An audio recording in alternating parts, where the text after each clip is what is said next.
इस press conference का मुख्य उद्देश्य है, खास करके जनता दल यूनाइटेड के द्वारा यह प्रेस कॉन्फ्रेंस आयोजित किया गया है। मैं इंजीनियर कमलाकांत भारती, प्रदेश सचिव जनता दल यू,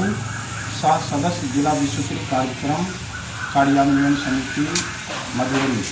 खास करके जो पहलगाम में आतंकवादी घटना 22 अप्रैल को हुआ था और जिसमें 28 टूरिज्म का हत्या आतंकवादियों द्वारा धर्म के आधार पर किया गया,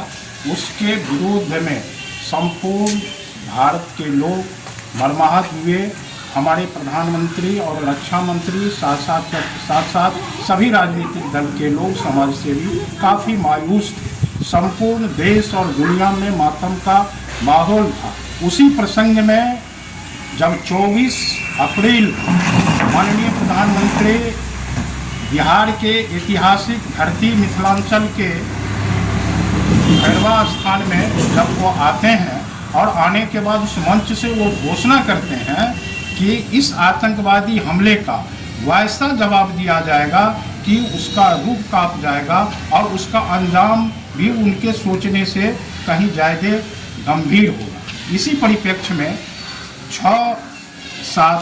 मई के रात्रि 1:05 से लेकर के 1:35 तक जो राफेल के द्वारा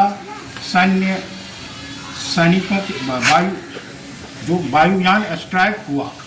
खास करके पाकिस्तान में जो 9 आतंकवादी ठिकाने थे, उन तमाम आतंकवादी ठिकानों को ध्वस्त करते हुए उनके 40 से ज़्यादा सैनिक मारे गए और सैकड़ों आतंकवादी, कुख्यात आतंकवादी ढेर हो गए। और खास करके जो उनका 11 एयरबेस था, उस एयरबेस को भी भारतीय सैनिकों ने ध्वस्त कर दिया। और उस मामले में खास करके राफेल जो है वह काफ़ी कामयाबी हुआ। और जब भारतीय सैनिकों के द्वारा जो आक्रमण पाकिस्तान के ऊपर हुआ, उनके द्वारा जो मिसाइल छोड़ा गया, उस मिसाइल को भी भारतीय सैनिकों ने ध्वस्त कर दिया। तो इस हिसाब से जिस प्रकार का सैन्य कार्यवाही भारत के तीनों सेना, वायुसेना, थल सेना और नौसेना जिस हिसाब से सजग थे, और उस सजगता में जो सिंदूर ऑपरेशन हुआ, यह सिंदूर ऑपरेशन दुनिया का नज़ीर बना। और ख़ास करके हम धन्यवाद देते हैं अपने यशस्वी और विकास पुरुष माननीय मुख्यमंत्री नीतीश कुमार जी का, जो 7 संसदीय जो टीम बना, विभिन्न राजनीतिक दल सर्वदलीय जो टीम बना 7, उस टीम में जो तीसरा टीम बना है, उस टीम का नेतृत्व माननीय मुख्यमंत्री नीतीश कुमार जी ने मिथिला पुत्र माननीय श्री संजय कुमार झा जी, जो जनता दल यू के राष्ट्रीय कार्यकारी अध्यक्ष हैं और राज्यसभा के माननीय सांसद, जो अपने कौशल से, जिस हिसाब से उन्होंने बिहार का, मिथिलांचल का विकास किए और जिस प्रकार का उनका जो कौशल क्षमता है, उसी कौशल क्षमता के आधार पर जो टीम का नेतृत्व आज माननीय श्री संजय कुमार झा जी कर रहे हैं, वह टीम है वह team Indonesia, Japan, Korea, Singapore, Malaysia जाएगी। और इस ग्रुप में जो सांसद लोग हैं, Aparajita Sarangi, Yusuf Pathan AITC, Brijlal BJP, doctor John Brittas CPIM, Pradhan Barua BJP, Hemang Joshi NOM और सलमान खुर्शीद कांग्रेस शामिल है। और इसके साथ जो राजनयिक मोहन कुमार जी हैं, इनके नेतृत्व में, संजय बाबू के नेतृत्व में यह टीम वहाँ इन देशों में जाकर के ये बताएंगे कि भारत जिस प्रकार से भगवान बुद्ध के शांति का जो संदेश दुनिया में दिया था, गांधी जी का जो संदेश था सत्य और अहिंसा का, भारत में जब अटल बिहारी वाजपेयी के नेतृत्व में जो सरकार थी, वह सरकार जब एटम बम बनाया तो दुनिया को उन्होंने आश्वस्त किया था कि मैं पहले एटम बम का उपयोग नहीं करूंगा, जब मेरे ऊपर में कोई दूसरा प्रयोग करते हैं उसके बाद ही हम प्रयोग करेंगे। इसी परिप्रेक्ष्य में भारत जो है, जो सिंदूर ऑपरेशन किया, उस सिंदूर ऑपरेशन में खास करके उन्होंने आतंकवादी ठिकानों को, आतंकवादियों को निशाना बनाया, न कि वहाँ के आम आवाम को उन्होंने इस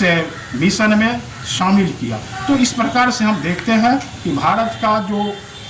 आतंकवाद के प्रति जो जीरो टॉलरेंस का नीति है, संपूर्ण देश और दुनिया को भारत बताना चाहते हैं कि जब तक हम आतंकवाद को खत्म नहीं करेंगे,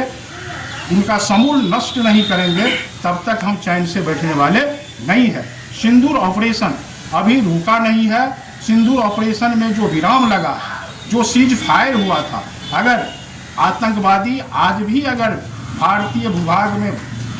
घुस करके अगर किसी तरह का आतंकवादी कार्रवाई करता है, तो निश्चित रूप से युद्ध का रूप दे करके भारत जो है उसको ऐसा दंड देंगे कि आतंकवाद जड़मूल से नष्ट हो जाएगा। खास करके पाकिस्तान लगातार रूप से जिस प्रकार से आतंकवादी गतिविधियों के द्वारा जो भारत को तबाह करने का जो कोशिश करते आ रहा है, क्योंकि पाकिस्तान जानता है कि प्रत्यक्ष रूप से हम भारत के साथ युद्ध नहीं कर सकते हैं, और उसी परिप्रेक्ष्य में जो आतंकवाद को वो भारत में भेज करके जो भारत के में अस्थिरता पैदा करना चाहते हैं, निश्चित रूप से आज के डेट में 1,40,00,000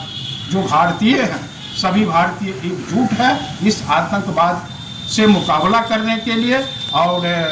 निश्चित रूप से जैसा हमारे जो वीर सैनिकों का देश के प्रति जो उनका संकल्प है, अटल संकल्प है, वह संकल्प आज कामयाब हो रहा है। और मैं साफ तौर पर कह देना चाहता हूं कि हम लोगों के नेता, खास करके संजय बाबू के नेतृत्व में जो टीम जिन देशों का यात्रा किए हैं, जापान, तो जापान, इंडोनेशिया, जो बिल्कुल रूप से दुनिया का सबसे ज़्यादा इस्लाम को मानने वाले लोग इंडोनेशिया में वास करते हैं, और ये हमें जानना है कि जिस हिसाब से वो धर्म का सहारा लेकर के आतंकवाद को पोषित कर रहा है, वित्त पोषित कर रहा है, निश्चित रूप से आने वाले समय में जो आतंकवादी आज पाकिस्तान में छिपे हुए हैं, अगर उस आतंकवादियों का समर्पण भारत में अगर वो नहीं करता है पाकिस्तान, तो भारत के प्रति जो 1960 में सिंधु जल समझौता हुआ था, उस जल समझौता को जो भारत के द्वारा रोका गया है वह कायम रहेगा। और ख़ास करके मैं बताना चाहता हूँ आप लोगों के चैनल के माध्यम से कि भारत आज भी दुनिया को वही संदेश देना चाहते हैं जो संदेश भगवान बुद्ध ने दिया था, जो संदेश महात्मा गांधी ने दिया था, सत्य और अहिंसा का, शांति का। निश्चित रूप से भारत उस पैगाम पर आज भी कायम है। भारत दुनिया को ये संदेश देना चाहते हैं कि मैं आपके ऊपर में किसी तरह का सैन्य कार्यवाही करने से परहेज कर रहा हूँ, आप मेरे प्रति भी किसी तरह के आतंकवादी हो या अन्य कार्यवाही आप नहीं करें। जैसा कि आप लोग जान रहे हैं कि जैसे ही जो सिंदूर ऑपरेशन हुआ, तो किस प्रकार से हमारे जो पड़ोसी देश हैं चीन, वो उनको ये लगा कि ये कार्रवाई मेरे ऊपर में हो रहा है, और वह जो S-35 मिसाइल जो देने की बात कर रहा है, और भारत भी इसके लिए जो ब्रह्मोस्त्र तैयार किया है, जो स्वदेशी निर्मित है, निश्चित रूप से छक्का छुड़ाने वाला भारत का यह सैन्य हथियार है, विमान है। निश्चित रूप से भारत जो है आने वाले समय में जो संदेश यह दे रहे हैं सत्य और अहिंसा का, निश्चित रूप से हिंसा पर अहिंसा का विजय होगा। यही संदेश आज हम लोगों के नेता माननीय श्री संजय कुमार झा जी विदेश का दौरा किए हैं। तो इस प्रकार से हम देखते हैं कि जो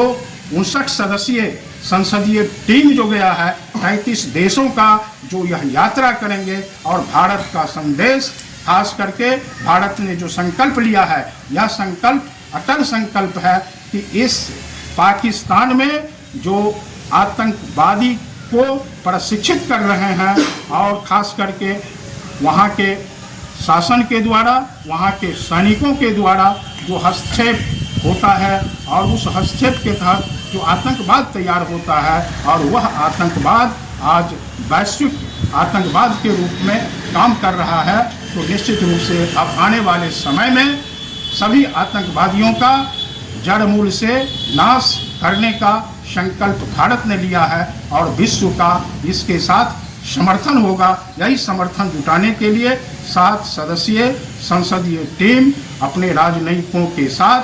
33 देशों का दौरा कर रहे हैं और हमें आशा है कि जब यह संसदीय टीम भारत आएंगे तो निश्चित रूप से सभी दुनिया के जो देश हैं, जिस देश के मन में अमन चैन की भावना है, जो देश सांस्कृतिक सामाजिक रूप से समुन्नत होना चाहता है, निश्चित रूप से भारत के साथ होगा। के लिए क्या संदेश रहेगा? देखिए, ये मैं संदेश देना चाहता हूँ कि जिस प्रकार से देश के संप्रभुता को अक्षुण्ण रखने के लिए हमारे यशस्वी प्रधानमंत्री नरेंद्र मोदी जी ने जिस कौशल से ऑपरेशन सिंदूर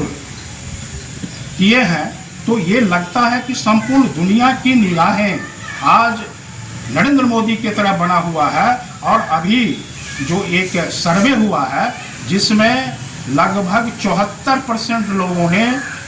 जो आस्था नरेंद्र मोदी जी के प्रति व्यक्त किया है, तो ये लगता है कि संपूर्ण देशवासी को आज भी इस बात के लिए गर्व है कि इस देश का प्रधानमंत्री आदरणीय श्री नरेंद्र मोदी जी हैं, जो आतंकवाद को खात्मा करने में, आतंकवाद को समाप्त करने में सक्षम रहते हैं।